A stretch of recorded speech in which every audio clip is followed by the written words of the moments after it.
욥기서를 읽어보면 욥이 자신이 당하는 고난의 이유를 알지 못해서 하나님 앞에 계속해서 질문합니다. 하나님, 내가 왜 이런 고난을 당해야 됩니까?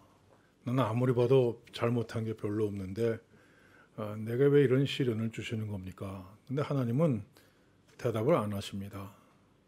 대답을 안 하시다가 맨 마지막 부분에 이렇게 말씀하십니다. 내가 땅에 기초를 놓을 때에 내가 어디 있었느냐? 하나님께서 다른 대답을 안 하십니다. 내가 고난을 당하는 건 이유가 이렇고 저래서 이런 걸 당한다 이렇게 말씀하지 않으시고 내가 땅에 기초를 놓을 때 넌 어디 있었느냐 물어보십니다. 나는 천지 만물을 창조한 창조주다. 그리고 너는 내가 창조한 피조물이다. 내가 땅에 기초를 놓을 때, 내가 이 세상을 창조할 때 너는 어디 있었느냐? 피조물이 어떻게 창조주에게 내가 왜 이런 일을 당합니까? 질문할 수 있느냐? 말씀하시는 겁니다. 그 욥은 이렇게 대답합니다. 보소서, 나는 비천하오니 무엇이라 주께 대답하리이까? 손으로 내 입을 가릴 뿐이로소이다. 나는 감히 하나님 앞에서 이건 잘못됐습니다. 내가 왜 이런 고난을 당합니까? 질문할 수 있는 존재가 아니라는 걸 깨닫습니다. 여러분, 또한 로마서는 이렇게 말씀합니다. 이 사람아, 내가 누구에게 감히 하나님께 반문하느냐? 지음받은 물건이 지은 자에게 어찌 나를 이같이 만들었느냐 말하겠느냐? 토기장이가 진흙 한 덩이로 하나는 귀 쓸 그릇을, 하나는 천이 쓸 그릇을 만들 고난이 없느냐? 여러분, 하나님은 창조주이십니다. 그리고 우리는 그분이 만드신 피조물입니다. 이 피조물은 창조주에게 질문하는 것이 불가능합니다. 질문할 수가 없습니다. 피조물은 창조주에게 불평할 수도 없습니다. 피조물은 창조주와 싸워서 이길 수가 없는 존재입니다. 자, 하나님은 삼위일체 하나님입니다. 천지를 창조하신 성부 하나님, 그리고 육신을 입고 이 땅에 오신 성자 하나님, 그리고 우리 안에 계셔서 우리 믿음의 삶을 이끌으시는 성령 하나님이 계십니다. 그런데 삼위일체란 세 분이 하나라는 뜻입니다. 성부 하나님, 성자 하나님, 성령 하나님, 이 세 분이 본질적으로 같은 분이라는 뜻입니다. 창세기에 이런 말씀이 있습니다. 하나님이 이르시되 우리의 형상을 따라 우리의 모양대로 우리가 사람을 만들고, 하나님을 우리, 즉 복수로 표현했습니다. 우리 인간을 만드실 때부터 성부, 성자, 성령께서 함께 동참하셨다는 겁니다. 그런데 바로 그 성자 하나님, 예수님께서 자신이 창조한 인간들의 손에 의해서 처참하게 십자가에 달리셨습니다. 골고다 언덕에 세워진 십자가에 살이 찢기고 뼈가 드러난 예수님께서 매달려 계십니다. 그리고 십자가 밑에서 사람들이 조롱합니다. 내가 하나님의 아들이거든 내려와 보라. 그러면 우리가 믿겠다. 6시간의 그 영혼 같았던 고통의 시간 속에서 예수는 마지막 숨을 내쉬면서 나의 하나님, 나의 하나님, 어찌하여 나를 버리셨나이까 외쳤습니다. 그러나 하나님은 침묵하셨습니다. 예수님의 마지막 모습을 성경은 이렇게 기록합니다. 예수께서 큰 소리를 지르시고 숨지시니라. 이 골고다 언덕을 무겁게 짓누르고 있던 침묵 속에서 예수는 마지막 숨을 거두셨습니다. 성자 하나님께서 자신이 창조한 인간들의 손에 의해서 죽임을 당하신 겁니다. 자, 그런데 성경에요, 일관되게 흐르고 있는 하나의 주제가 있습니다. 그것은 하나님의 때라는 단어입니다. 하나님께서 하시는 일은 무엇이든지 하나님이 정하신 때에 이루어진다는 겁니다. 예레미야서는 예수님에 대해서 이렇게 예언합니다. 보라, 때가 이르리니 내가 다윗에게 한 의로운 가지를 일으킬 것이라. 하나님 정하신 때가 되면 다윗의 후손, 즉 예수 그리스도를 이 땅에 보내시겠다는 예언입니다. 이 예언에 대해서 갈라디아서는 이렇게 말씀합니다. 때가 참에 하나님이 그 아들을 보내사 여자에게서 나게 하시고 정하신 때가 되니까 하나님께서 예수 그리스도를 이 땅에 보내셨습니다.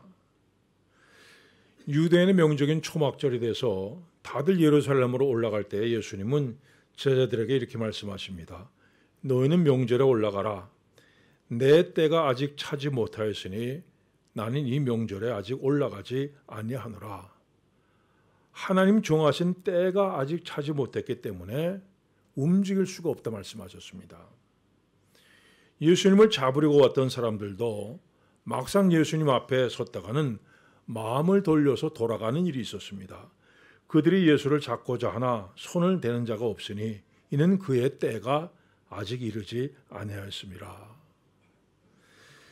그런데 마침내 예수님이 이렇게 말씀하십니다. 인자가 영광을 얻을 때가 왔도다. 그리고 마지막 만찬을 나누시면서 제자들의 발을 씻겨주셨습니다. 유월절 전에 예수께서 자기가 세상을 떠나 아버지께로 돌아가실 때가 이른 줄 아시고, 여러분, 예수님의 일생은 하나님께서 정하신 때를 따라 이루어진 생애입니다. 이 땅에 오신 것도 하나님 정하신 때에 오셨고, 십자가를 지신 것도 하나님 정하신 때에 이루어졌습니다. 또한 십자가에 달리신 장소도 하나님께서 미리 정하신 장소에서 이루어졌습니다. 하루는 하나님께서 아브라함에게 내 아들을 번제로 드리라 말씀하셨습니다. 아브라함이 이 말씀에 순종해서 사흘 길 걸어서 모리아 산으로 갑니다. 그 산으로 올라가서 제단을 쌓고 그 위에 장작을 쌓고 그 다음에 아들을 밧줄로 묶어서 장작 위에 올려놨습니다. 그리고 칼을 들어서 아들을 향해서 내려치려는 순간 하나님께서 부르십니다. 아브라함아, 아브라함아, 그 아이에게 내 손을 대지 말라. 그리고 아브라함이 눈을 들어서 주위를 살펴보니 수풀에 뿔이 걸려있는 숫양 한 마리를 발견합니다. 하나님께서 이삭 대신에 양을 준비해 놓으신 겁니다. 그래서 아브라함은 아들 대신에 이 숫양을 가져다가 번제를 드렸습니다. 그리고 그 땅 이름을 여호와 이레라 불렀습니다. 아브라함이 그 땅 이름을 여호와 이레라 하였으므로 오늘날까지 사람들이 이르기를 여호와의 산에서 준비되리라 하더라. 자, 그런데 구약 시대에 모리아 산이라고 불렸던 이 산은 신약 시대에는 골고다, 라틴어로 갈보리 언덕이라고 부릅니다. 모리아 산에서 죽어했던 이삭 대신에 양 한 마리가 제물로 준비되었던 것처럼 바로 그 자리, 이 골고다 언덕에서 온 인류의 죄를 대신하기 위해서 어린 양 예수 그리스도께서 제물로 준비되셨습니다. 이것이 여호와 이레, 여호와의 산에서 준비되려는 말씀의 뜻입니다. 여러분, 하나님 예수님께서 십자가에 달리신 것은 하나님께서 계획하신 일입니다. 하나님께서 아들 예수 그리스도를 정하신 때에 정하신 장소에서 이 땅에 보내시고 그 다음에 정하신 때와 정하신 장소에서 십자가에 달리게 하셨습니다. 성경은 이렇게 말씀합니다. 천사들도 살펴보기를 원하는 것이니라. 예수님께서 십자가에 달리신 것은 하늘의 천사들도 이해할 수 없는 일이라는 말씀입니다. 예수님께 십자가에 달려 신음하고 계시던 그 순간에 아마도 천사장 미가엘은 칼을 뽑아들고 안타깝게 외쳤을 겁니다. 예수님, 명령만 내리십시오. 한마디 말씀만 하시면 제가 지금 12군단 넘는 천사를 이끌고 달려가겠습니다. 하나님께서 아들 예수 그리스도를 십자가에 못 박아 죽임으로써 인류를 구원하시려는 계획은 천사들도 미처 알지 못하고 이해할 수도 없는 일이었습니다. 그러면 인간을 창조하신 성부 하나님께서 피조물들에 의해서 비참하게 십자가에 달려 죽으신 이유가 뭡니까? 베드로 사도는 이렇게 말씀합니다. 친히 나무에 달려 우리 그 몸으로 우리 죄를 담당하셨으니, 십자가에 달려서 우리의 죄를 담당하셨다 말씀합니다. 이 담당한다는 말씀에는 두 가지 뜻이 있습니다. 첫째는 또 맞는다는 뜻입니다. 무거운 짐을 지고 가는 사람을 그 짐을 대신 떠맡는다는 뜻입니다.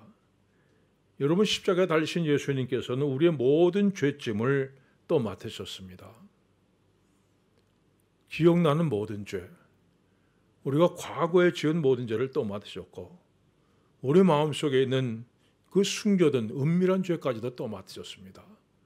우리의 머릿속에, 우리의 기억 속에 있는 모든 죄를 예수님께서 떠맡으셨습니다.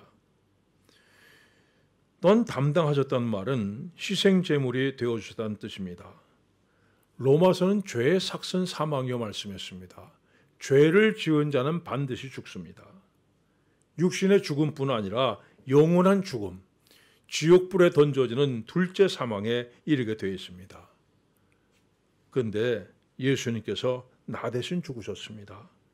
나 대신에 십자가에 달리셔서 그 몸이 찢기우시고 온몸의 피를 다 흘리셨습니다. 죄는 내가 지었는데 나 대신에 십자가에서 욕을 보셨습니다. 내가 경험해야 될 죽음의 고통을 대신 겪으셨습니다. 여러분, 예수님의 사랑은 죽음보다 강한 사랑입니다. 자, 오늘 여러분이 어떤 모습을 하고 나왔든지, 어떤 더러운 죄를 마음에 품고 나왔든지 아무 상관없습니다. 예수님께서 내 죄를 담당하셨다는 사실, 내 죄를 대신 떠맡으시고 내 대신에 저주를 받아서 십자가에 돌아가셨다는 사실을 믿기만 하면 모든 죄가 깨끗하게 씻겨지고 구원받습니다. 영생 얻고 천국에 들어갈 자격을 얻게 됩니다. 예수님께 십자가에 달리신 것은 피조물의 승리가 아니라 창조주의 승리입니다. 이제 몇 시간 후에 십자가를 앞에 두고 예수님 제자들에게 이렇게 말씀하십니다. 내가 세상을 이겼노라. 여러분, 내가 세상을 이겼다고 말씀하시고 그 다음에 십자가를 지셨습니다. 십자가를 지시고 나서 내가 세상을 이겼노라 승리를 선포하신 것이 아니라 승리를 선포하시고 십자가를 지셨습니다. 요한복음은 이렇게 증언합니다. 예수께서 신 포도주를 받으신 후에 이르시되 다 이루었다 하시고 머리를 숙이니 영혼이 떠나가시니라. 영혼이 떠나가신 다음에 머리가 숙여진 것이 아니라 머리를 숙이시니 영혼이 떠나가셨습니다.